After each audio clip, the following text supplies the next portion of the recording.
সংসারে রুজি রোজগার, ধন সম্পদ, সংসারে উন্নতি হওয়ার মতো একটি সূরা আল্লাহ পাক কোরআনে নাজিল করেছে।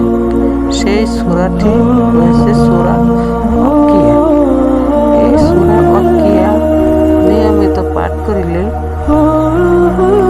সংসারে অবপালন দূর হয় এবং সংসারে আয় বৃদ্ধি হয়।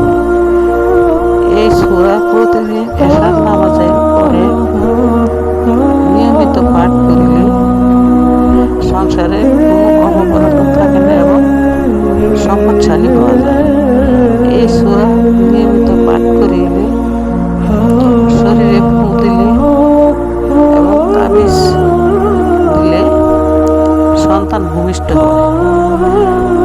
এই সূরা নিয়মিত তেলাওয়াত করলে সন্তান সহজে জন্মগ্রহণ করে।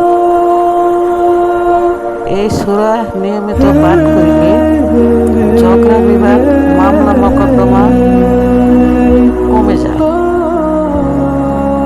এই সূরা 41 দিন পাঠ করে নিয়মিত যদি কেউ আল্লাহ পাকের কাছে দোয়া করে, তাহলে যত ধরনের সমস্যা আছে সব ধরনের সমস্যার সমাধান হয় এবং আল্লাহ পাক মনের ইচ্ছা, আশা, ইহকাল পরকালের জন্য সকল আশা আল্লাহ পাক পূরণ করেন ইনশাআল্লাহ।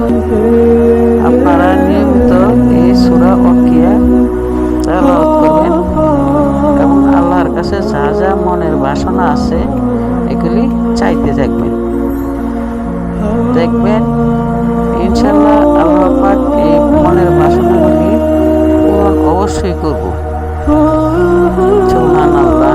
আপনারা এই সূরাটি নিয়মিত তেলাওয়াত করেন ফজিলত সহ।